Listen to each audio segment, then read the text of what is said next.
had just parked in front of Cochrane's garden. He would have lunch with Cassandra the same way he did every first Monday of the month, to catch up on everything and to defeat the melancholy of useless Mondays.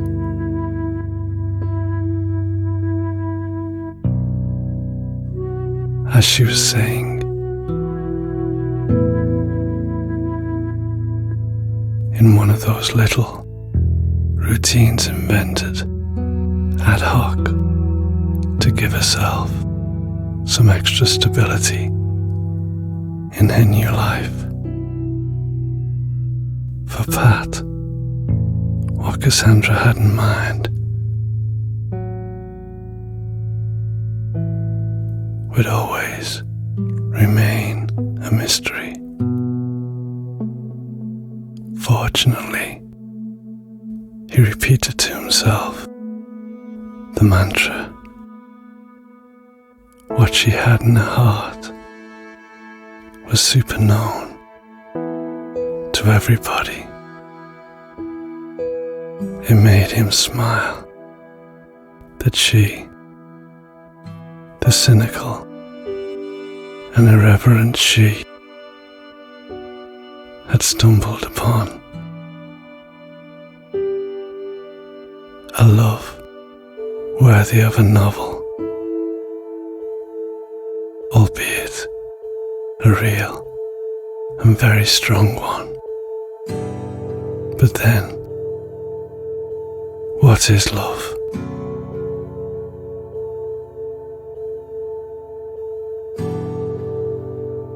Licking the wounds over and over again, the heart moving outside of itself.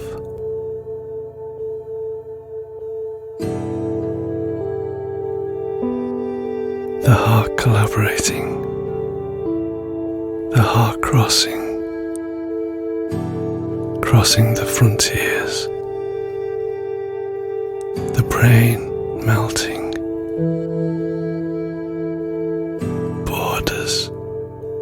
borders rife with the damaged voice of reality.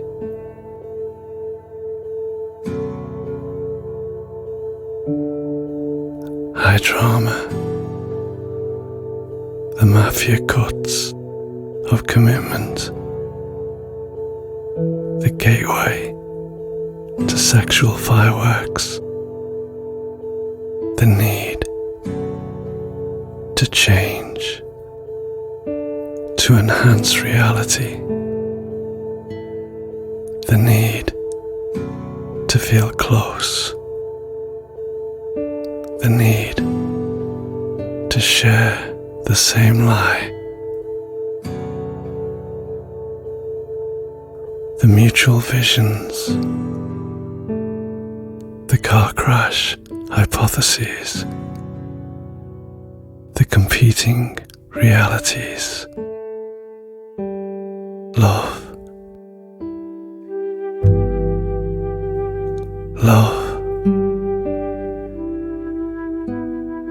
Love is the drug. Addicts will do anything to escape the pain. There is no painkiller.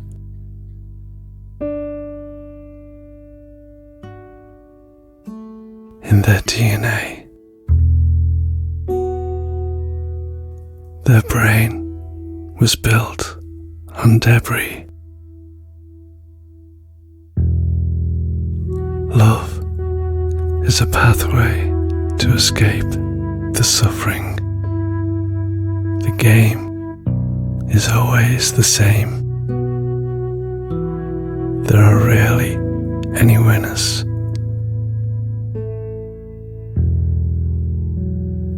Only beautiful losers.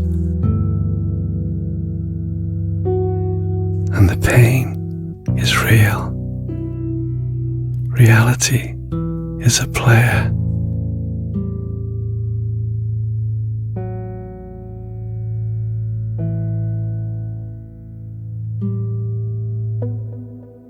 The deadliest psychopaths have written some of the most beautiful letters.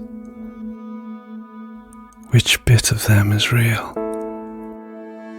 How does that even work?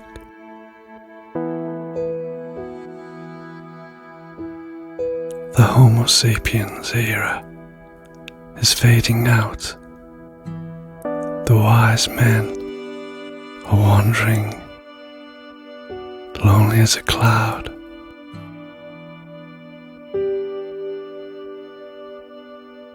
The old school is on the way out.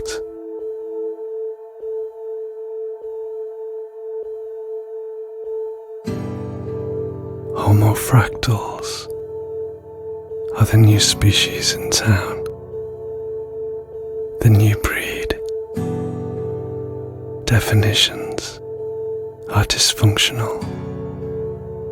Meaning is no longer fit for purpose. The gender problem says everything we need to know about love and reality. Our gender is a geometric pattern that is repeated at every scale and so cannot be represented by the classical male-female divide.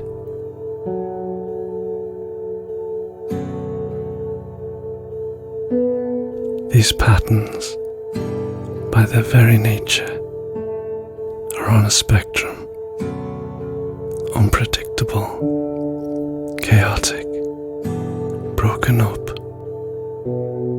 looped in the same way as a child prints his or her hands and feet all over the blank page in the nursery school. We don't even see or know ourselves in these patterns.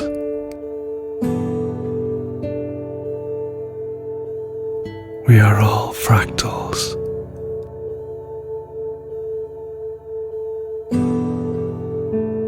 History belonged to human beings.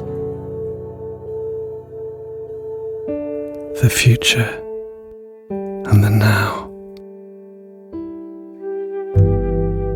belong to the new fractals. Understanding is an underling. It is the never-ending and endless human story.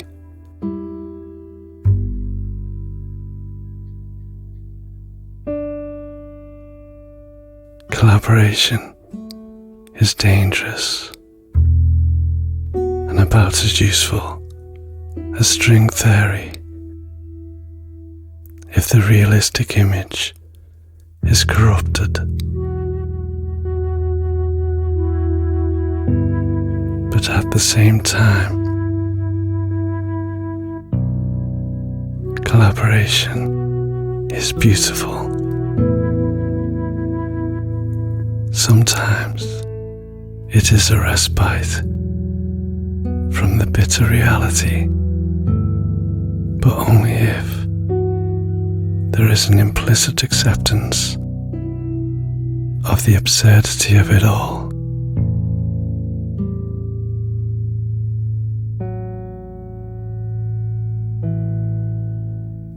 Suddenly, the sound of a car horn made him jump again. Pat had been engulfed in thoughts that were a little too self-referential.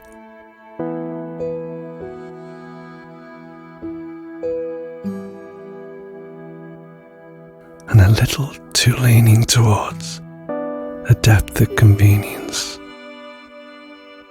Ruminations that were irresistible to him but which he hoped came from the quantum jokes he'd had to get used to.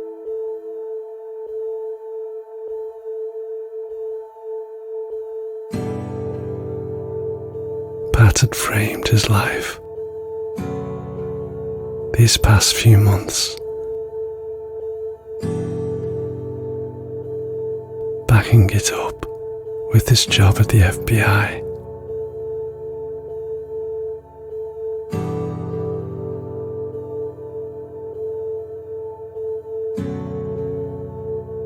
And above all, with music, which was the only thing that managed to give him any sense of perspective.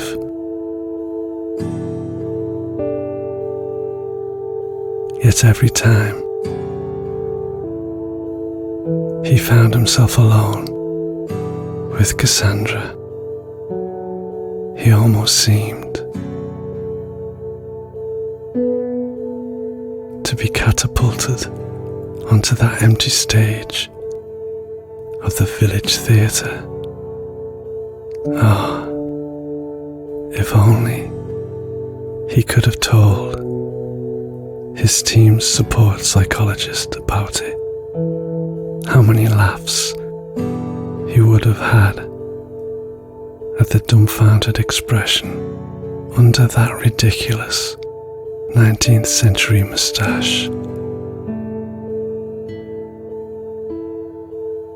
Perhaps the fact that Cassandra had remained steadfast in a conviction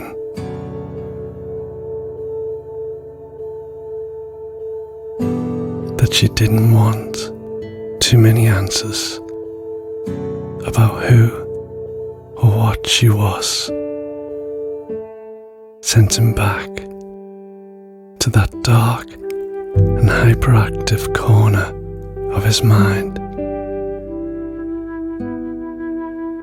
a spot that he was able to keep at bay with difficulty, but which was connected to a great sense of emptiness and even more irritating, physiologically linked to his chronic gastritis.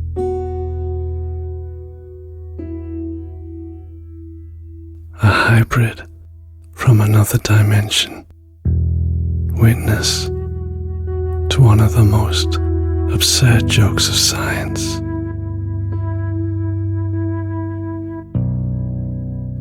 Who is forced to always go around with Pepto-Bismol in his pocket.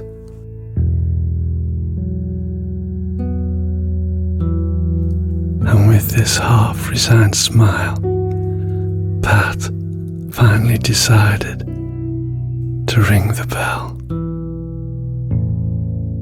Ah, there you are. Cassandra welcomed him, radiant and enveloped in the natural light of the house, which reflected in all respects the harmony of the couple who lived there. Even Alistair Crowley had bothered to greet him with a meow of haughtiness before returning to a sunny hammock. I hope you are hungry. I've prepared the fettuccine. Pat thought that perhaps he preferred the heinous criminal version of Cassandra to that of the beautiful and happy housewife. But his stomach could soon deny it. It was just a question of being patient. I know you finally got your driver's license, Pat told her. After honouring the first forkful of pasta Cassandra smiled at him, and she began to observe him, as she used to do when she was about to say something inconvenient or terribly dangerous.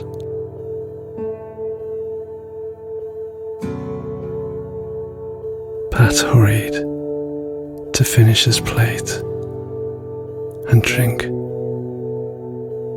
a glass of Pinot Noir without much thought of manners. "Okay, spit it out," he told her. Cassandra's gaze lit up. Pat recognized that light immediately. In Cassandra's mime alphabet, it meant trouble. Do you know that Gareth and Ramon had to suspend the investigation about Mr. Francis?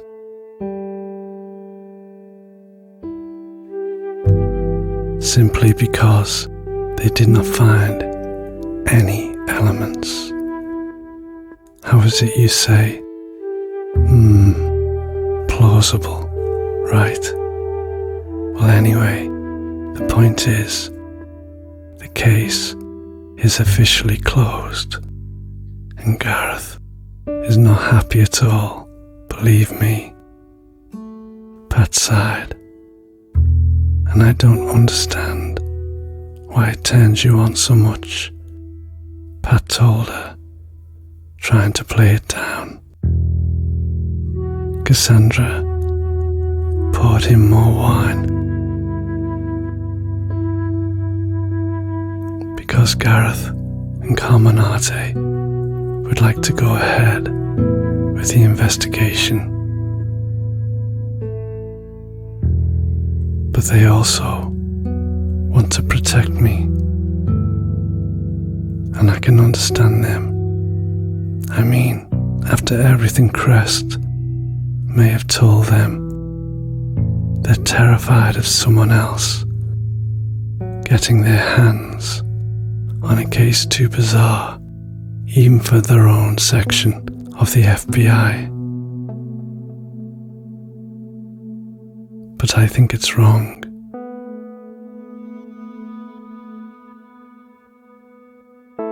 In short, can we really give up so soon?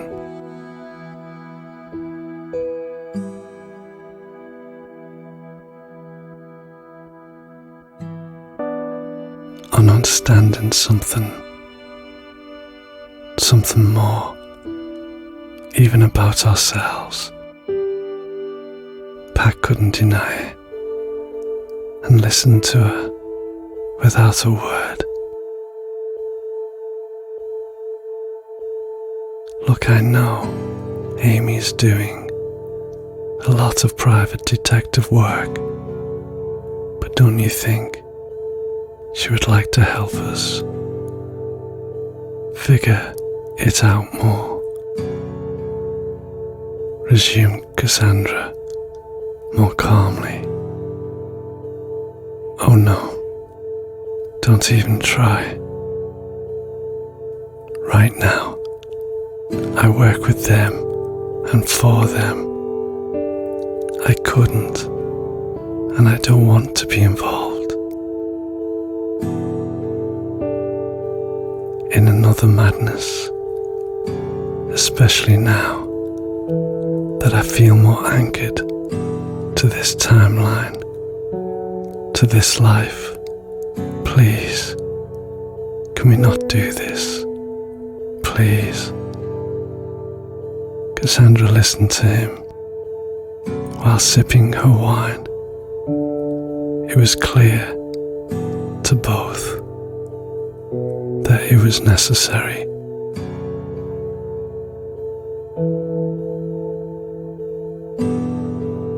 To untie the knots of that mystery in order to live without anguish and without Pepto-Bismol.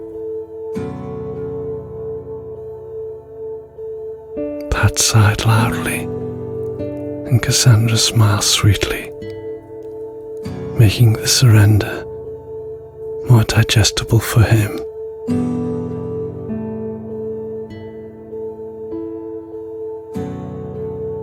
This afternoon, we could go and see Amy, Pat told her, pulling the bottle of pink syrup from his pocket.